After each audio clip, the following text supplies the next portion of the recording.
Good morning India. Fast 15 में आपका स्वागत है। आज की फास्ट लाइफ के लिए है फास्ट 15। लोकप्रिय बंगाली अभिनेत्री बनी टीएमसी सांसद नुसरत जहां मां बन गई है। उन्होंने बेटे को जन्म दिया है। नुसरत जहां पहली बार मां बनी हैं, उनके बच्चे की डिलीवरी पार्क स्ट्रीट एक प्राइवेट अस्पताल में हुई है। नुसरत को 25 अगस्त को कोलकाता के हॉस्पिटल में भर्ती कराया गया। उनके हॉस्पिटल में एडमिट होने के बाद ही फैंस खुशखबरी का इंतजार कर रहे थे।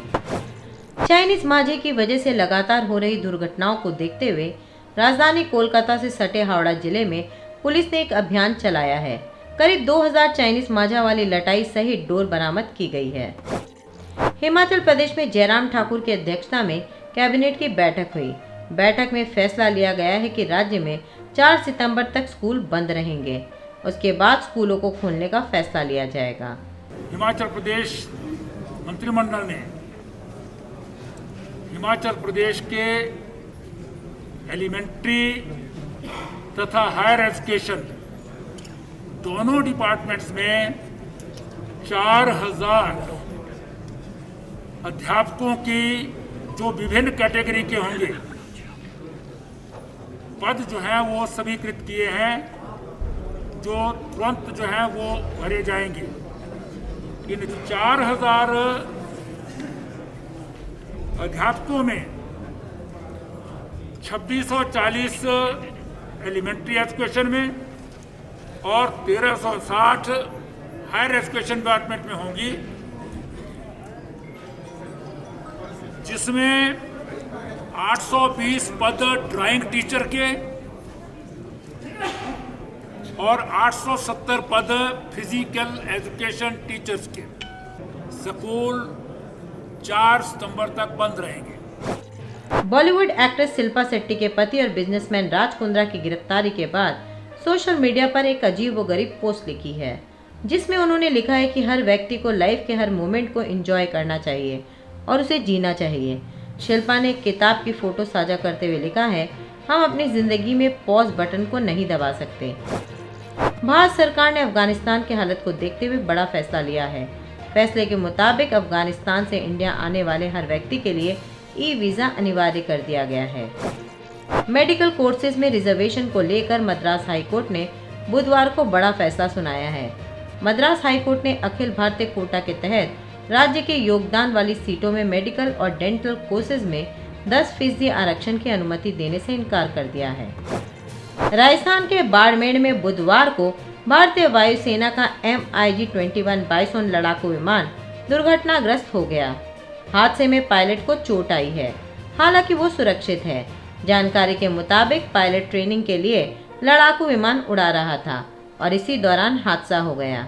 जमीन पर गिरते ही MiG-21 बाइसोन लड़ाकू विमान के टुकड़े टुकड़े हो गए और उसमें आग लग गई। वित्त मंत्री निर्मला सीतारमण ने सार्वजनिक क्षेत्र के बैंकों के प्रमुखों के साथ मुंबई में बैठक की। इस अवसर पर उन्होंने enhanced access and service excellence यानी आसान बैंकिंग का चौथा चरण भी लॉन्च किया। Launched the EASE, which is the Easy Access and Service Excellence, which was launched after 2015 when Prime Minister had addressed the banks through what was that called? Gyan Sangam.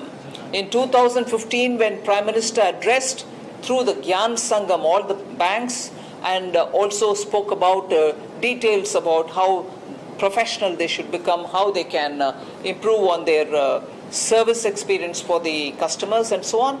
Since then, without any gap, EASE has been launched 1.0, then 2.0, 3.0, and for each one of them a report has been given about how the outcomes are.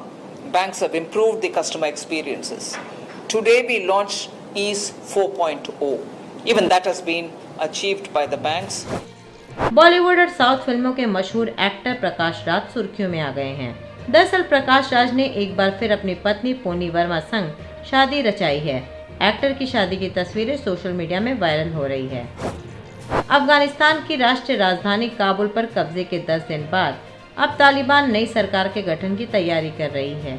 इस बीच हर रोज सैकड़ों की संख्या में लोग अफगानिस्तान से निकलने की कोशिश कर रहे हैं। भारत ने भी कई अफगानों को अपनी शरण में लिया है। तालिबान के चंगुल से भारत पहुंचे लोग भारत माता की जय के नारे लगा रहे हैं। इस बीच अब एक अफगान महिला सांसद ने दावा किया है कि उसे 20 अगस्त को दिल्ली में एयरपोर्ट से ही वापस उसके देश भेज दिया गया।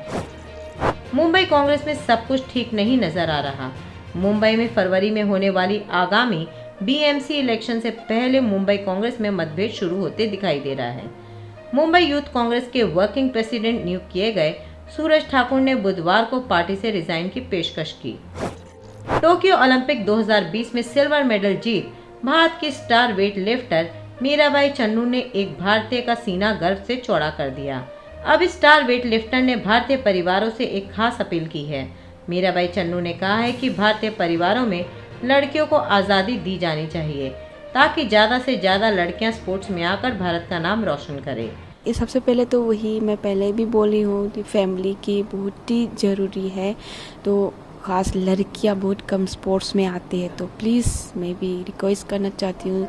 अब भी जो पहले तो ऐसा होती है लड़की कुछ नहीं कर सकती, पढ़ाई करना है और पढ़ाई भी नहीं करने देती थी, घर पे ही रह के खाना बनाना है, वो सब काम ही के लिए ही सोचते थे। तो वो अभी नहीं है, अभी बहुत चेंज करना बहुत ज़रूरी है। तो मैं कुछ कहीं पर भी उनको जो भी स्पोर्ट्स में जाना चाहते हैं तो प्लीज़ फैमिली इनकी सपोर्ट करके जो भी उनकी सपना है, उनका अंदर का जो करने का पावर है उसको निकाल के प्लीज़ कोई भी स्पोर्ट्स में भेजिए और उनकी सपना को पूरा करने में फैमिली सपोर्ट दीजिए। यूपी पंजाब चुनाव से पहले मोदी सरकार ने गन्ना किसानों को मामूली राहत दी। कैबिनेट ने बुधवार को देश के गन्ना किसानों को लेकर अहम फैसला लिया है और गन्ने का समर्थन मूल्य यानी FRP बढ़ने का ऐलान किया है। कैबिनेट की बैठक में गन्ने का FRP बढ़ाकर 290 रुपये प्रति क्विंटल कर दिया गया है, यानी केंद्र सरकार ने 5 रुपये प्रति क्विंटल गन्ने के दाम बढ़ा दिए हैं। पहले 3 वर्ष में जहां कुल मिला के 22,000 करोड़ इथेनॉल की वजह से एडिशनल पैसा हमारे गन्ना किसानों को मिला था, वहीं पिछले साल अकेले एक साल में 15,000 करोड़ इथेनॉल की वजह से गन्ना किसानों के भुगतान समय पे होने के लिए इथेनॉल को प्रोत्साहन दिया जा रहा है। उसकी इस्तेमाल को लगातार बढ़ते हुए हम देख रहे हैं। अभी लगभग 7.5-8% पेट्रोल में इथेनॉल की मिलावट होती है, ब्लेंडिंग होती है, और अगले 2.5 से 3 वर्ष में अनुमान है कि ये बढ़ के लगभग 20% पेट्रोल में ब्लेंडिंग हो जाएगा इथेनॉल का। यानी आज जो 15,000 करोड़ रुपए इथेनॉल की वजह से किसानों को मिल रहा है